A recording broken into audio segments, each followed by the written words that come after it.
आज हम यहाँ पर क्यों एकत्रित हुए हैं कि बोला कि दीदी बहुत अच्छे वक्ता है, दीदी आएंगे तो कुछ कह के जाएंगे। देखिए, मंच पर आकर बड़ी बड़ी बातें करना और इतना बड़ी बड़ी बातें बोलकर जाना, ऐसे तो बहुत लोग करते हैं। हम कोई वक्ता नहीं, हम तो राम जी की सेना की वो छोटी सी गिलहरी है जो धर्म के प्रति जो भी योगदान दे पाए वो दे रही है। और क्योंकि हमारे आने से पहले हमारे भाई ने हमारा बहुत सुंदर परिचय दिया। देखिए, हमारा कोई परिचय है ही नहीं, जो आप है वही तो हम है। आपकी शक्ति ही तो आज हमें यहाँ पे खड़े रखने लायक आप लोगों ने हमें बनाया है। आपकी शक्ति एक ऊर्जा स्रोत है, एक शक्ति पुंज है जो अभी इस जगह एकत्रित हुआ है। किस लिए हुआ है? धर्म की रक्षा हेतु। तो मेरे में मैं कुछ हूं ही नहीं। बहुत से सामाजिक संगठन, धार्मिक संगठन, हिंदू संगठनों ने बलिदान दिया है इस महान मातृभूमि के लिए, आपके अस्तित्व के लिए, हमारे अस्तित्व के लिए। तो परिचय अब मैं देती हूँ। मेरा परिचय भैया ने बहुत सुंदर दिया, लेकिन मैंने कहा ना, मैं कुछ हूँ ही नहीं। परिचय अब मैं देती हूँ आप सभी का, इस सभागार में उपस्थित प्रत्येक माताओं का, प्रत्येक भाइयों का, प्रत्येक बच्चों का और प्रत्येक बेटियों का, कि कौन हूं मैं। फिर से कह रही हूं, विश्व के प्रत्येक सनातनियों का परिचय दे रही हूं। और जब जब मेरी बात में मैं आएगा तो समझिएगा कि मैं आप सबकी बात कर रही हूं, प्रत्येक हिंदू की बात कर रही हूं और परिचय आपका दे रही हूं कि कौन हूं मैं। कि प्रणाम, मैं हिंदू हूं, प्रणाम, मैं हिंदू हूं। रुद्राक्ष की माला मैं भी मैं हूं, कृपान कटार और भाला मैं भी मैं हूं, श्वेत भी हूं और शुद्ध भी मैं हूं। विरुद्ध हो मेरे तो युद्ध भी मैं हूं, इतिहास में वहां आंसू और खून भी मैं हूं। अब जो कह के मिलेगा वो सुकून भी मैं हूं, कि इस धरती का मैं केंद्र बिंदु हूं। प्रणाम, मैं हिंदू हूं। प्रणाम का भाव भी मैं हूं, प्रणाम का भाव भी मैं हूं, आक्रमण का घाव भी मैं हूं, सहनशील, स्थिर और शांत भी मैं हूं, देवभूमि भारत का हर प्रांत भी मैं हूं, शक्ति भक्ति न थकती क्रांति भी मैं हूं, तूफान हूं और तूफान से पहले की शांति भी मैं हूं, कि इस धरती का मैं केंद्र बिंदु हूं। प्रणाम, मैं हिंदू हूं। चिता की अग्नि, गंगा का पानी, चिता की अग्नि, गंगा का पानी, सप्त ऋषियों सा ब्रह्म ज्ञानी भी मैं हूं, सियावर राम का हनुमान भी मैं हूं, भोला हूं। हिंदू बेचारा भोला।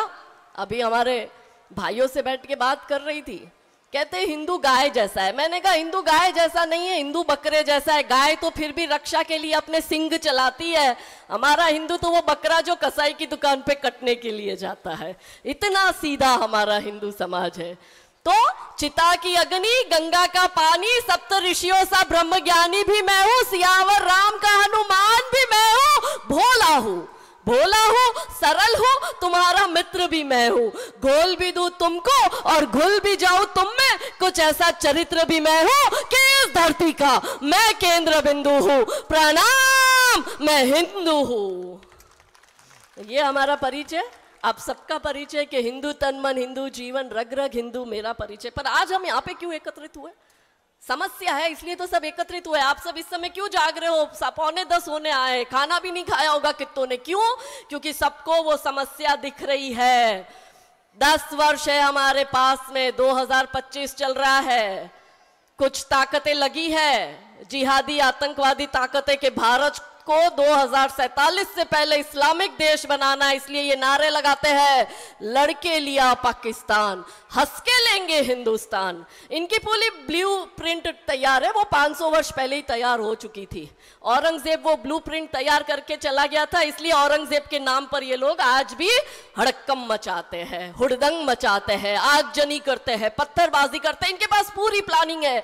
हमारे हिंदुओं के पास कोई प्लानिंग ही नहीं। हमारे पास तो प्लानिंग ये है कि नववर्ष आया मैं क्या कपड़े पहनूं, वैलेंटाइन डे आया मैं क्या गिफ्ट दूं, दिवाली आ रहा है मैं क्या गहने खरीदूं। हमारे पास यही प्लानिंग है, मगर वो पूरी प्लानिंग करके बैठा है। इसलिए तो काजल दीदी को गुजरात से यहाँ आना पड़ रहा है। क्यों आना पड़ रहा है?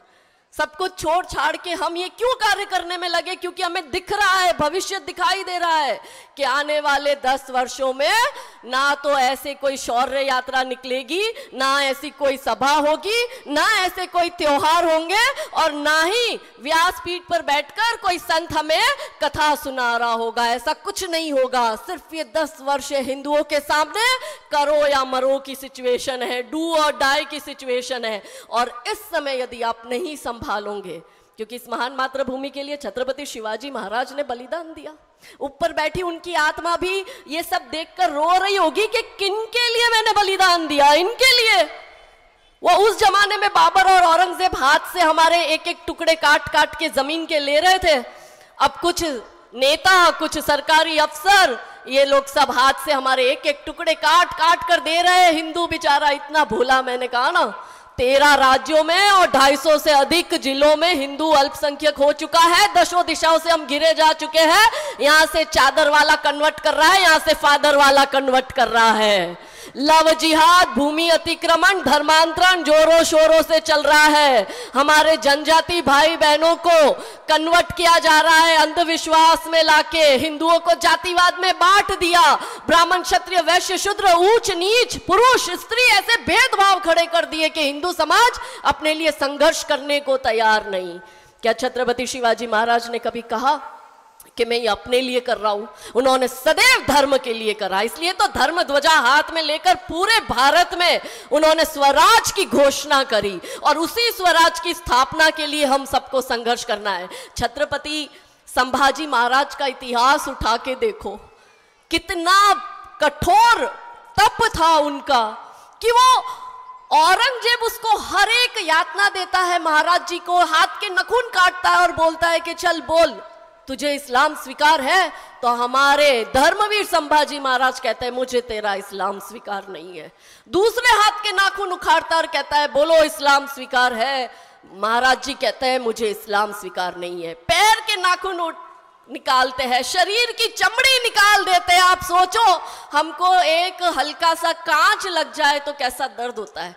खाना बनाते टाइम तवे पर थोड़ा सा उंगली चिपक जाए तो कैसा होता है। हमारे छत्रपति संभाजी महाराज ने वो संघर्ष किया, शरीर पर घाव देके उन घाव पर नमक डाला, पर महाराज ने कहा मैं इस्लाम स्वीकार नहीं करूंगा। गरम सड़िए लेकर महाराज की आंख में जब ये कायर औरंगजेब सड़िए डाल रहा था तो कह रहा था कि बोलो इस्लाम स्वीकार करते हो? और हमारे महाराज जी ने कहा मैं नहीं करूंगा। और फिर उनकी जिह्वा काटते हैं, उनकी आंख फोड़ते और शरीर के टुकड़े टुकड़े कर देते हैं। ये महाराज जी ने किसके लिए किया? हमारे लिए किया। महाराज जी के पास पूरा रजवाड़ा था तो ठाट बाट से रह सकते थे ना, जैसे अभी आप और हम रह रहे हैं। मेरा घर, मेरी नौकरी, मेरे बच्चे, मेरी पत्नी, मेरा परिवार, हम घर बनाने में लगे। हिंदू क्या कर रहा है? हिंदू आमदनी बढ़ाकर घर ले रहा है, और ये जिहादी आबादी बढ़ाकर पूरा देश लेने के चक्कर में है। मगर हिंदू आज भी ये षड्यंत्र को समझ नहीं पा रहा है। वो महाराज जी का बलिदान याद करो, किसके लिए किया? ये एकमात्र हमें मातृभूमि देकर गए, हमने स्वराज का स्वप्न देखा। क्या सच में हम अपनी जन्मभूमि को बचा पा रहे हैं? हमने कहा ना बेटियां सुरक्षित, ना जमीनें सुरक्षित, ना गौ माता सुरक्षित, ना हमारे मंदिर सुरक्षित, कुछ भी सुरक्षित नहीं है। आप एक भी शोभा यात्रा अपनी निकाल नहीं सकते। हिंदू देश में हिंदू को ही अपनी शोभा यात्रा निकालनी होती है तो रास्ते बदल देने पड़ते हैं। क्यों ये समस्याओं का निर्माण हुआ? अभी मैं रास्ते में आ रही थी तो मुझे राजगुरु का गांव आया, तो बोला कि दीदी यहाँ पे राजगुरु का गांव है। फिर हमने वो समाधि भी देखी, तब मन में विचार आया कि भगत सिंह, सुखदेव और राजगुरु ने किसके लिए बलिदान दिया? उन्होंने तो अखंड भारत के लिए बलिदान दिया था। ये खंडित भारत के लिए नहीं दिया था कि कोई अलग खलिस्तान मांगेगा, कोई अलग पाकिस्तान मांगेगा, कोई अलग बांग्लादेश मांगेगा, कोई अलग कश्मीर मांगेगा, कोई अलग बंगाल मांगेगा।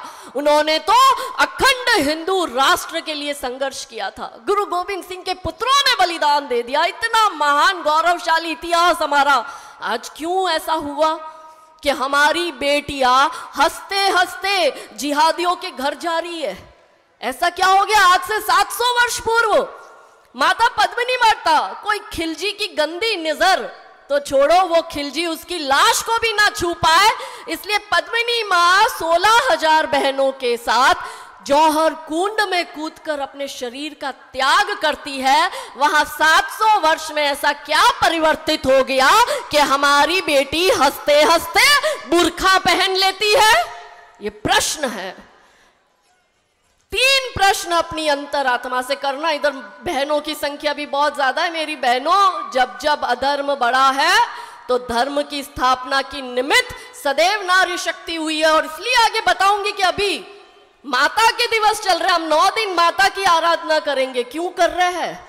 क्योंकि माता ने भी हमको सतयुग में सिखा दिया था कि अधर्म के सामने लड़ना ही पड़ेगा। इसलिए ये 3 प्रश्न यहां उपस्थित हर एक माताओं को कहती हूं। जीजा माता थे ना, तब तो ना छत्रपति शिवाजी महाराज जैसे कोख से बच्चे पैदा होते थे। जयवंता माता थी तो कोख से महाराणा प्रताप जैसे शौर्यवान बच्चे पैदा होते थे। अब ऐसा क्या हो गया कि हमारी कोख से करीना खान पैदा होती है और वो तैमूर और जहांगीर पैदा करती है। इसलिए ये 3 प्रश्न अपनी अंतरात्मा से करना। पहला प्रश्न, हमारी बेटी को हमारे घर में jeans, T shirt, pant, frock, short dress, sleeveless ये सब पहनने को मिलता है। फिर हमारी बेटी हंसते हंसते अब्दुल के घर जाकर बुर्खा पहनने को कैसे तैयार हो जाती है? ये पहला प्रश्न। दूसरा प्रश्न, जो हमारी बेटी अपने घर में पहली रोटी गौ माता को खिलाती है। हमारे घर में सब लोग पहली रोटी गौ माता के लिए बनाते हैं। वो गौ माता को पहली रोटी खिलाने वाली वही हमारी बेटी उस अब्दुल के घर जाकर गौ मांस पकाने और गौ मांस का भक्षण करने को कैसे तैयार हो जाती है? ये दूसरा प्रश्न। तीसरा और अंतिम प्रश्न, हमारी बिटिया को घर में अपने भाई बहन से थोड़ा कम ज्यादा मिलता है तो कंप्लेन करती है, माँ अपने भाई को ज्यादा दिया, मुझे कम दिया, दीदी को 2 पेन लाके दी, मुझे 1 ही पेन दी, दीदी को 1000 रुपए वाली जीन्स दिलाई, मुझे 800 वाली जीन्स दिलाई, भैया के बर्थडे पर आपने उनको स्कूटी लाके दी, मेरी बर्थडे पर आप मुझे मोबाइल क्यों नहीं दे रहे हो? वो अपनी चीजें अपने भाई बहन से शेयर भी नहीं करती है। वही हमारी बेटी, हर घर में ये होता है, हर घर में हर भाई बहन के बीच में ये मीठी नोकझोंक चीजों को लेके होती है कि वो अपनी चीजें शेयर नहीं करते। वही हमारी बेटी उस जिहादी के घर जाकर 3-3 सौतनों के साथ अपने पति को बांटने के लिए कैसे तैयार हो जाती है? क्योंकि उसमें तो 4 निकाह जायज है। तो ऐसा है मेरे भोले भाले भाई बहनों, ये ब्लैंक स्लेट है, कोरी पार्टी बोलते हैं ना वो। आप इस ब्लैंक स्लेट पर मेरी माताओं अपने धर्म की छाप नहीं छोड़ोगे, अपने संस्कृति की छाप नहीं छोड़ोगे। आप इस ब्लैंक स्लेट पर यदि जय श्री राम नहीं छापोगे तो वो जिहादी अल्लाहू अकबर छाप देगा। तय आपको करना है। आपको अपनी बेटियों को जीजा माता, जयवंता माता जैसा बनाना है। रानी चिन्नम्मा, रानी अब्बका, रानी दुर्गावती, रानी कमलावती, रानी नायिका देवी, रानी कर्णावती, इन सबकी शौर्य गाथा सुनो। कितना बलिदान दिया अहिल्या माता। जब देखती है कि इन जिहादियों को आक्रमण इतना बड़ा है और हर जगह उन्होंने हमारे मंदिर तोड़ दिए हैं और हमारा हिंदू धर्मांतरण कर कर वो मजारों पे माथा फोड़ने जा रहा है, तब एक नारी समाज में खड़ी होती है अहिल्या माता के रूप में, हाथ में शिव लेती है और 2500 वर्ष पूर्व शंकराचार्य जी जैसे चारों दिशा में एक मठ की स्थापना करते हैं, वैसे ही हमारी माँ चारों कोनों में जाकर, भारत की चारों जगह दिशाओं में जाकर मठ, मंदिर और धर्मशालाएं बनाती है और कहती है कि ये शिव ही सत्य है, इस शिव को पूजो, कहीं जाके माथा मत फोड़ो। मुर्दों के आगे माथा फोड़ते फोड़ते ये हिंदू समाज खुद मुर्दा बन चुका है। तय आपको करना है, आपको क्या करना है। और क्योंकि शिवाजी महाराज, छत्रपति शिवाजी महाराज और धर्मवीर संभाजी महाराज हमारे आदर्श हैं, तो उनका संघर्ष देखकर मन में यही बात आती है, क्योंकि हिंदू समाज अभी डर रहा है, वो घबरा रहा है, वो संघर्ष करने को तैयार नहीं है। जाग तो चुका है, यहाँ आके बैठ चुका है हिंदू समाज। कितने लोग संघर्ष करने को तैयार हैं, कितने लोग जेल जाने को तैयार है, कितने लोग इस मातृभूमि के लिए बलिदान देने को तैयार है, कितने लोग, छत्रपति संभाजी महाराज जैसा तो हमारा संघर्ष करने का नौबत आया ही नहीं है, मगर 0.001% भी संभाजी महाराज की तरह कितने लोग त्याग करने को तैयार है, ये जानना पड़ेगा। और अगर ये नहीं जाना, ये नहीं किया, तो ये 10 वर्ष के बाद आप मेरी बहनों सब बुरखे में होंगे, आप मेरे भाइयों सब जालीदार टोपी में होंगे, और आपके बच्चों के तो खतने हो गए होंगे। हम तो अभी भी हमारे बड़ों का श्राद्ध तो करते हैं, हमारे बच्चे हमें गालियां देंगे, वो हमारी फोटो के सामने फूल माला भी नहीं चढ़ाएंगे, वो कहेंगे कि देश बर्बाद हो रहा था तब तुम लोग क्या कर रहे थे, ये धर्म की बर्बादी हो रही थी तब तुम लोग क्या कर रहे थे। मैं नहीं चाहती कि आने वाली पीढ़ियां ऐसा कहे, इसलिए मैं अपनी तरफ से जो भी योगदान देने निकली हूं। पर अकेली काजल क्या ही कर लेगी, अकेला विश्व हिंदू परिषद बजरंग दल क्या ही कर लेगा। देखा नहीं आपने नागपुर वाली घटना, नागपुर में पत्थरबाजी अभी करी, विषय क्या था, कुछ भी नहीं, कभी भी उठ के पत्थरबाजी करते और फिर कहते हम भाई है, हम भाईचारे से रहते हैं, ये होता है भाईचारा। मंदिरों को तोड़कर अवैध ढांचे बनाए, हिंदू बेचारा 500 वर्ष तक संघर्ष करता है। क्या हिंदू ये संघर्ष करने को तैयार है? रक्त रंजित हुई थी अयोध्या की भूमि, और तब जाके आज राम मंदिर बना है, और आप राम जन्म उत्सव मना रहे हो और आप खुश हो रहे हो। उस अयोध्या की भूमि पर कितने साधु संतों का रक्त बहा है। मैं गुजरात से आती हूँ, हमारे गोधरा में 59 कार सेवकों को जिंदा जला दिया था। और कभी गुजरात जाओ तो गोधरा में जाकर वो साबरमती एक्सप्रेस की बोगी नंबर S6 वहीं पड़ी है, वो जली हुई। जब मैं देखने गई तो हमारे कार्यकर्ता ने कहा कि दीदी यहाँ पे पंखा एक है और एक नहीं, वो ट्रेन के बीच में पंखा होता है ना, तो ये कहानी आपको सुनाती हूँ। मैंने कहा हाँ, वो दूसरा पंखा कहाँ गया, क्योंकि बीच की लाइन में 2 पंखे होते हैं। कहते हैं दीदी जब ये ट्रेन का डिब्बा जला रहे थे, दोनों तरफ से इन्होंने जो गद्दे और तकिए होते हैं वो पेट्रोल से पूरा भर भर के ट्रेन में डाल दिया था और आग लगा दी थी, दरवाजे बंद कर दिए थे। आग की लपटें बहुत ज्यादा थी और अंदर ज्यादातर महिलाएं थी, और एक महिला का 12 महीने का छोटा बच्चा था। आग की लपटें बहुत ज्यादा थी। उस महिला को लगा कि पुलिस जब तक बचाने आए या कोई ये आग बुझाने आए तब तक मैं अपने बच्चे को कैसे भी करके बचाऊं। तो उस पंखे के ऊपर, जो ट्रेन का पंखा था, उसके ऊपर उस माँ ने अपने बच्चे को बिठाया था। तो हमने कहा वो पंखा कहाँ है? वो भाई ने मुझे बोला दीदी ट्रेन में आग की लपटें इतनी ज्यादा थी कि वो 12 महीने का बच्चा उसी पंखे पे पिघल के चिपक गया, और वो पंखा निकाल के लेकर गए सबूत के तौर पर कोर्ट में जमा करवाने के लिए। ये बलिदान दिया है, सोचो क्या हालत हुई होगी। ये ऐसा होता है भाईचारा। क्या गलती थी उनकी? राम का नाम ही तो जप रहे थे, कार सेवा करके आ रहे थे, राम के भजन ही तो गा रहे थे। पर सबने मिलके किया। उस टाइम पे 90 के दशक में कोई हमारे बीच में भेदभाव नहीं था। ये भेदभाव तो इन नेताओं का खड़ा किया हुआ है। हम सब एक थे, हम सब सनातनी थे, सबने मिलकर संघर्ष किया। कोई ब्राह्मण क्षत्रिय वैश्य शूद्र ऊंच नीच का कोई भेदभाव नहीं था। मिलकर संघर्ष किया तो राम मंदिर बना। कोई ऐसा नहीं कह सकता कि किसी एक व्यक्ति ने राम मंदिर बनाया है। हिंदू समाज ने ठाना था, हिंदू समाज संघर्ष को तैयार था, हिंदू समाज ने वहां गोलियां खाई, रक्त रंजित हुई सरयू नदी, तब जाके आज 500 वर्ष बाद हमारे राम लल्ला मंदिर में विराजित हुए हैं कि राम नाम का गौरव जीता, राम नाम का गौरव जीता, सत्य सनातन सौरव जीता, अवधपुरी की माटी जीती, केसरिया परिपाटी जीती, जीता लाल लहू कोठारी, तपो साधना जीती सारी, जीती है हुंकार हमारी और हिंदू आधार हमारी। भगवा और अयोध्या जीता, काशी का गंगाजल जीता, चोटी जीती, वंदन जीता और भाल का चंदन जीता। जीत गई घनघोर प्रतीक्षा, जीत गई गीता की शिक्षा, जीत गए हनुमंत जानकी, जय जय हो करुणा निधान की। और क्या जीते, अब की बारी आई हूं तो काम देके जाऊंगी। अगली पंक्ति सुनिएगा। और क्या जीते अब की बारी, काशी मथुरा की तैयारी, और आतंकी और रंग पर भारी, एक अकेला भगवा धारी।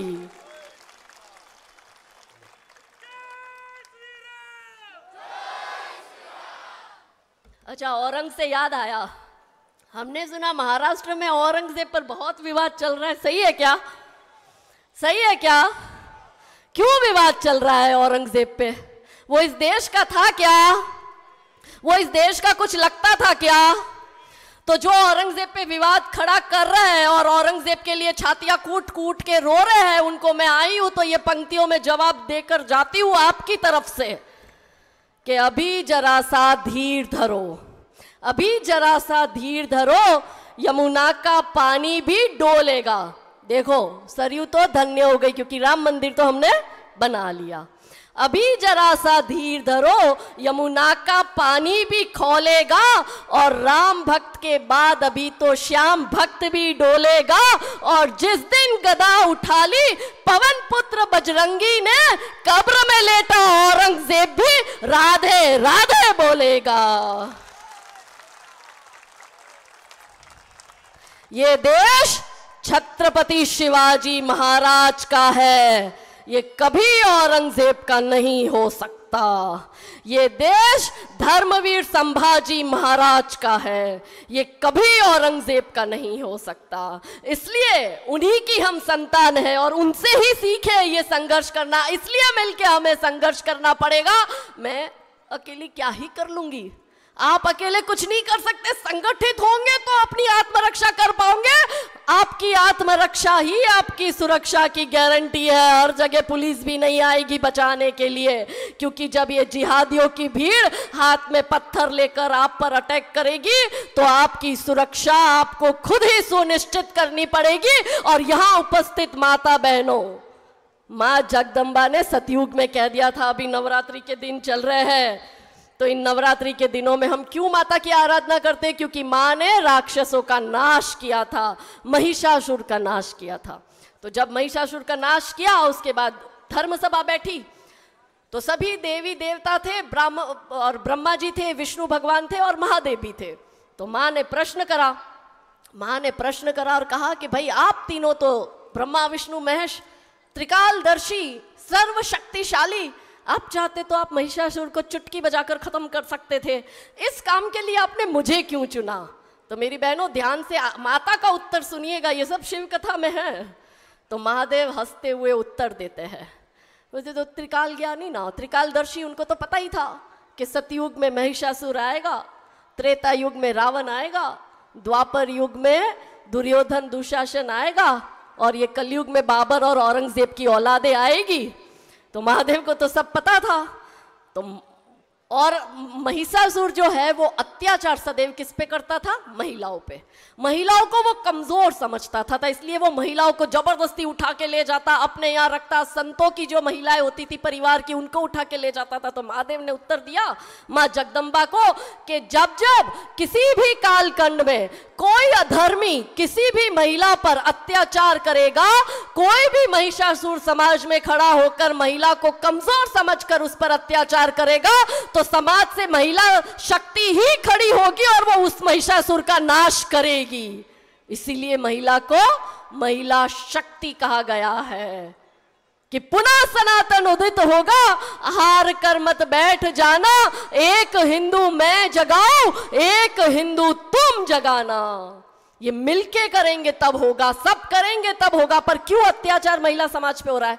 तब महिषासुर करता था, अब ये बाबर और औरंगजेब की औलादें लव जिहाद करती है, हमारी बेटियों को उठा के ले जाती है। हमारी वो श्रद्धा मुंबई की 35 टुकड़े करके उसके टुकड़ों को फ्रिज में रखा उस आफताब ने, उसको भी लगता था कि मेरा वाला अब्दुल अलग है, पर अब्दुल हो या आफताब, पढ़ी है इसने एक ही किताब, ये सब एक जैसे है।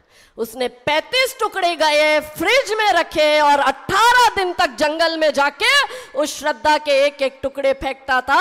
माँ बिचारी पहले ही मर गई, बेटी गई अब्दुल आफ्ताब के साथ, और पिता बिचारा केस लड़ते लड़ते अभी 1 महीने पहले श्रद्धा के पिता का भी हार्ट अटैक से देहांत हो गया। पूरा परिवार खत्म। 1 सेकंड के लिए आंख बंद सोचकर विचारो, आंख बंद करके विचारो कि हमारी बेटी होती तो।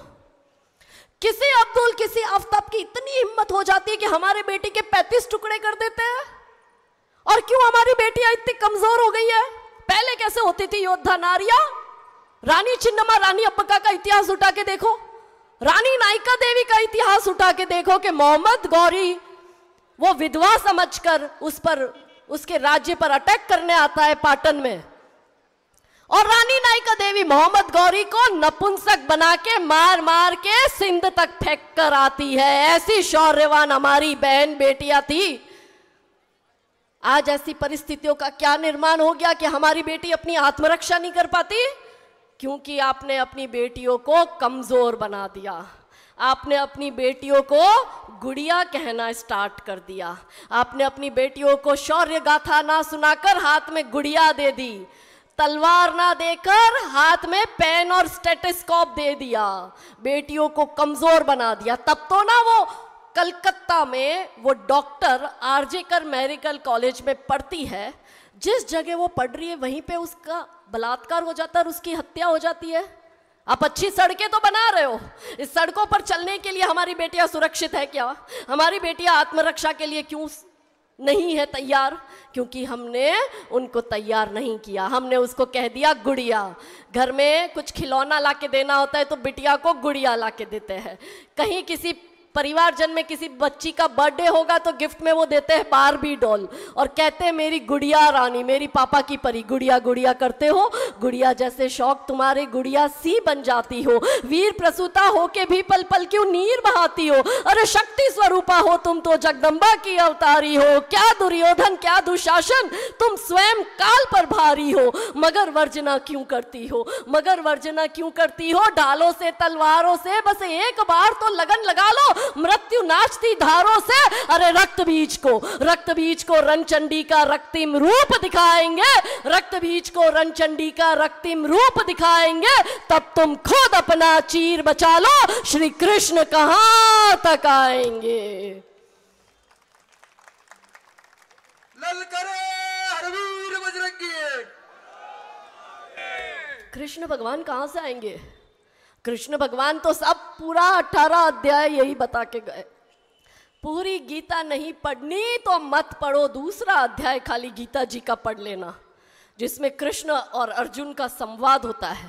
पहले अध्याय में अर्जुन रोता ही रोता है, मैं युद्ध नहीं कर सकता, सारे मेरे बंधु बांधव, वो द्रोणाचार्य मेरा गुरु है, भीष्म पितामह मेरे पितामह है, कर्ण जो है वो मेरा भाई है, दुर्योधन दुशासन मेरे भाई है, मैं अपने भाइयों पे कैसे हथियार उठाऊं? वो भाईचारे की आप लोगों ने जो भांग पी रखी है ना, उसी का उदाहरण दे रही हूं। तो कृष्ण भगवान उसको सुनते हैं और दूसरे अध्याय में कृष्ण भगवान पहले अध्याय का पूरा उत्तर देते हैं कि अर्जुन, जिसको तू भाई मानता है, उस तेरे भाई ने तो अपनी जांगा ठोक कर तेरी पत्नी को बोला था कि आके बैठ मेरी जांगा पर। तू भाईचारा निभाना चाहता है, दुर्योधन तो हर हाल में युद्ध चाहता है। तुझे अपने भाई की चिंता है, पर उसने तो तेरी पत्नी का साड़ी खींचा।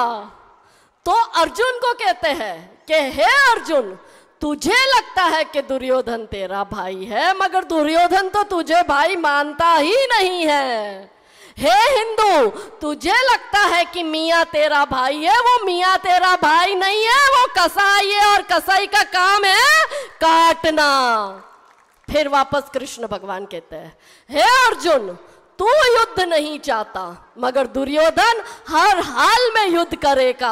अर्जुन, तुझे शांति चाहिए, दुर्योधन को शांति नहीं चाहिए। हे हिंदू, तुझे शांति चाहिए, पर वो तो गजवाए हिंद का सपना लेके बैठा है और वो तो कहता है लड़के लिया पाकिस्तान, हंस के लेंगे हिंदुस्तान। वो तो वक्फ बोर्ड के नाम पर तुम्हारी जमीनें कब्जा रहा है, ना तुम्हारी बेटियों को छोड़ रहा, ना तुम्हारी जमीनों को छोड़ रहा, और तुम्हारी गौ माता तो वो हर रोज काट कर खा रहा है। हे अर्जुन, तुझे कुछ नहीं चाहिए, तूने इसको अपना पूरा इंद्रप्रस्थ दे दिया, बदले में क्या मांगा? 5 गांव। दुर्योधन ने क्या कहा? सुई की नोक जितना भी जमीन का टुकड़ा नहीं दूंगा। हे हिंदू, तुझे लगता है कि तूने इसको पाकिस्तान दे दिया, पर अब उत्तर देना, पाकिस्तान देने के बाद भी ये शांति से बैठा है क्या? बोलो जोर से, डर रहे हो क्या? अब मैं अकेली महिला होके नहीं डर रही, आपके मुंह से आवाज भी नहीं निकल रही। तुमने इनको पाकिस्तान दे दिया, बोलो वो तुम्हारा भाई हुआ क्या? पाकिस्तान के बाद आगे जाके 2 देश बन गए, बांग्लादेश भी इस्लामिक देश बन गया, बोलो ये तुम्हारे भाई हुए क्या? तुमने इनको मुस्लिम पर्सनल लॉ बोर्ड बना के दे दिया, बोलो ये तुम्हारे भाई हुए क्या? तुमने इनको मुस्लिम लीग की स्थापना करके दे दी, बोलो ये तुम्हारे भाई हुए क्या? तुमने इनको 1991 प्लेसेस ऑफ वर्शिप एक्ट बना के दे दिया, हम एक भी अपना मंदिर मांग नहीं सकते। औरंगजेब और बाबर ने जितने तोड़े और उस पर जितनी जालीदार टोपियां पहनाई सब उनकी, हिंदू वो भी नहीं मांग रहा है, फिर भी क्या ये तुम्हारे भाई हुए क्या? वक्फ बोर्ड के नाम पर 3रे नंबर पर ये लोग आते हैं, आर्मी और डिफेंस के बाद वक्फ बोर्ड के पास 3रे नंबर पर भारत में सबसे बड़ी जमीनें एक पाकिस्तान देश के बाहर है, एक पाकिस्तान देश के अंदर है। मैं नहीं बोल रही, भारत सरकार ने सर्वे करवा लिया है। बोलो वक्फ बोर्ड के नाम पर सारी जमीनें दे दी, तुम्हारे भाई हुए क्या? तुमने इनको माइनॉरिटी के नाम पर खूब सारे बेनिफिट दे दिए, बोलो ये तुम्हारे भाई हुए क्या? भाई होते थे तो क्या पत्थरबाजी करते थे? सर्वे होने देते थे ना? तो इन्हीं भाइयों को यहां से जवाब देती हूं कि जितना भाईचारा आपको हमसे है उतना ही हमको भी आपसे है। और भाईचारे पर एक और सुझाव देके जाती हूं, हमें भी नहीं अच्छा लगता हम बार बार कोर्ट जाए, ASI का सर्वे कराए, राम मंदिर के लिए 500 वर्ष तक संघर्ष करें, अयोध्या काशी मथुरा के लिए हम संघर्ष करें, अपनी छोटी छोटी जगह पाने के लिए हम संघर्ष करें, हमें भी नहीं अच्छा लगता।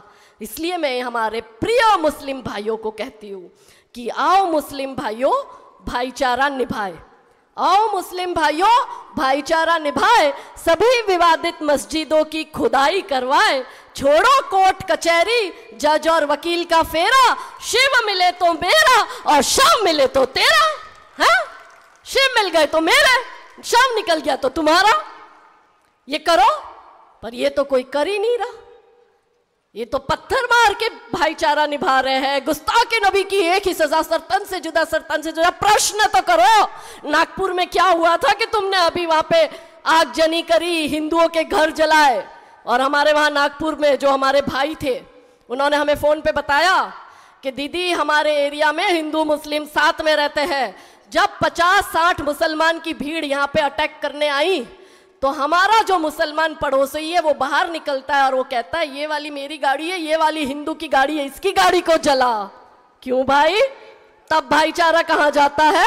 सारा भाईचारा एक तरफा होगा, हमारी बेटियों को उठा के ले जाते हो, हम शांत रहे, गौ माता को काटते हो, हम शांत रहे, मंदिरों पे कब्जा करते हो, हम शांत रहे। अरे औरंगजेब और बाबर जैसे आतंकी के लिए तुम हमसे युद्ध करते हो और चाहते हो कि हम भाईचारा निभाए?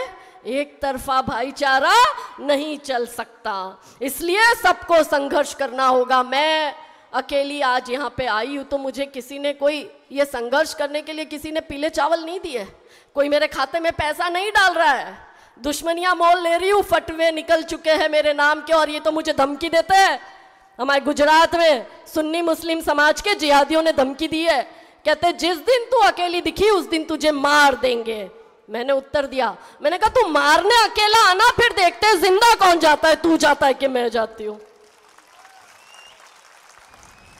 कि इतिहास हमारा पढ़ लेना, रक्त से शब्द सजाए हैं, सर कटे थे धड़ लड़े थे तब जाके हिंदू कहलाए हैं।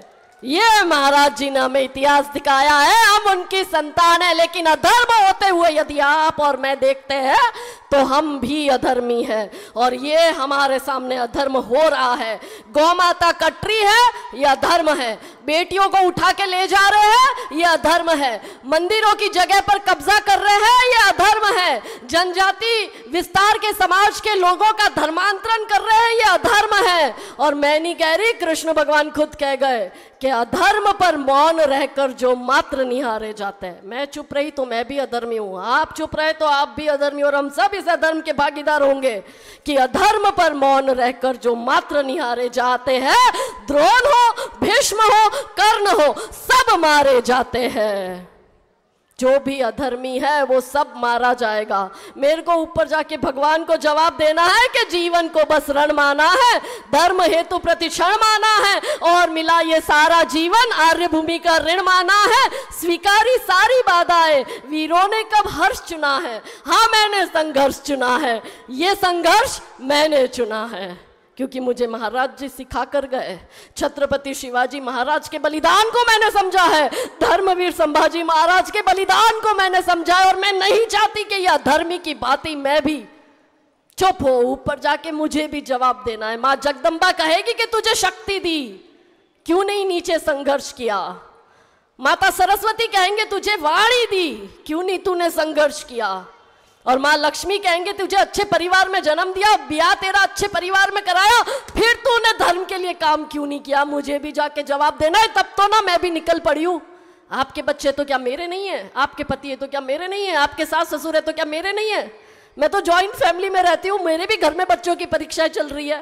पर मैं आज यहाँ क्यों आई हूँ, आप लोग कुछ मुझे लिख के दोगे? नहीं, फतवे खा रही हूँ, गालियां मिल रही है, धमकियां मिल रही है, पुलिस के साथ, सरकार के साथ, जमीन पर हर तरह से संघर्ष हो रहा है। मिल क्या रहा है? क्योंकि चिंता है कि आने वाला समय इतना खराब है कि अगर हम ये 10 साल नहीं संभालेंगे तो फिर हमारे बच्चे मुसलमान ही पैदा होंगे। तय आपको करना है, इधर बैठी मेरी समस्त माताओं बहनों को कहना है, खाली नाम के साथ नारी शक्ति हैशटैग से आप नारी शक्तिशाली नहीं बन जाती। नेताओं के लिए भीड़ इकट्ठी करना महिलाओं की और कहते हो हैशटैग नारी शक्ति, आप नारी शक्ति नहीं है। एक वृक्ष को 50 लोग पानी पिलाएंगे और वृक्षारोपण करके हैशटैग नारी शक्ति, ये नारी शक्ति का स्वरूप नहीं हो सकता। नारी शक्ति वो है जो माता दुर्गावती ने किया, जो माता कमलावती ने किया, जो जीजा माता ने किया, जो अहिल्याबाई होलकर ने किया, ये नारी शक्ति है। लेकिन गिरा जहां पर खून वहां चिंता करना कि गिरा जहां पर खून वहां पत्थर पत्थर जिंदा है, और शरीर नहीं पर नाम का अक्षर अक्षर जिंदा है। और जीवन की यही कहानी, अक्षर अक्षर गढ़ लेना, और शौर्य कभी सो जाए तो शिवा छावा को पढ़ लेना। इनका शौर्य पढ़ो। अगर डर लगता है तो अपने लिए आवाज उठाने जाओ। किसी की बेटी उठाकर 35 टुकड़े कर रहा है, आप उसमें नहीं बोलोगे तो जब आपका नंबर आएगा तो वो भी नहीं बोलेगा। एक माँ मुझे कहती है, बेटी मेरे बेटे की हत्या कर दी जिहादी ने। मैंने कहा माँ, जब वो उसकी हत्या कर रहा था तब तुम बोली थी, तब आपने क्या बोला था? किसी और का बेटा है। मेरे को क्या मतलब, ब्राह्मण के बेटे को मारा, मैं तो क्षत्रिय हूँ, क्षत्रिय के बेटे को मारा, मैं तो वनवासी हूँ, वनवासी के बेटे को मारा, मैं तो बनिया हूँ। देखो मेरे भोले भाले भाई बहनों, आप हिंदू हैं तो भी आप मुट्ठी भर है, आप क्षत्रिय है तो भी आप मुट्ठी भर है, आप वैश्य और शूद्र है तो भी आप मुट्ठी भर है, पर जो आप हिंदू है तो ही आप 100 करोड़ है।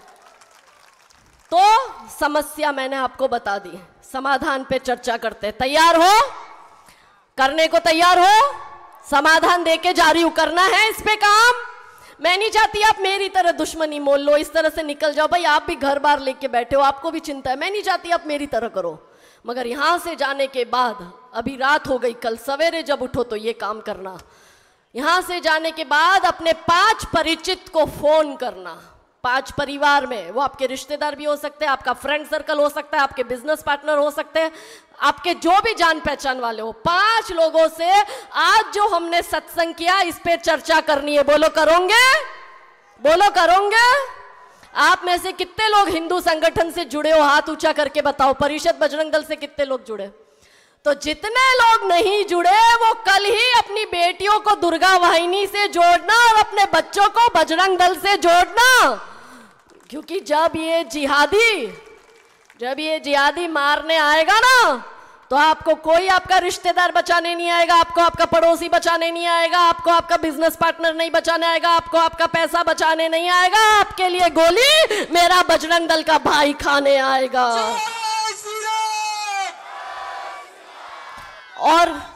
और क्या कर सकते हो?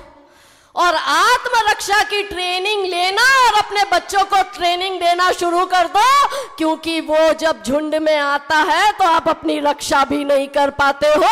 पुलिस नहीं आएगी तो सोचो क्या होगा। ये तो पुलिस पे पत्थर मारते हैं, ये कोई कानून से नहीं डरते। तो मैंने कहा ना, आपकी आत्मरक्षा ही आपकी सुरक्षा की गारंटी है, इसलिए अपने बच्चों को आत्मरक्षा की ट्रेनिंग दो। और क्या कर सकते हो? और बच्चे पैदा करो। हिंदू एक बच्चा पैदा कर रहा है, वो 18 पैदा कर रहे हैं। मेरी बहनों, बच्चे तो पैदा करो। जीत उसकी होती है जिसकी संख्या ज्यादा होती है। और नहीं संभले बच्चा तो पैदा कर लो, हमारे बजरंग दल वालों को दे देना, ये बड़ा कर देंगे तुम्हारा बच्चा। पर पैदा करो। और क्या कर सकते हो? Be Hindu, buy Hindu, employ Hindu.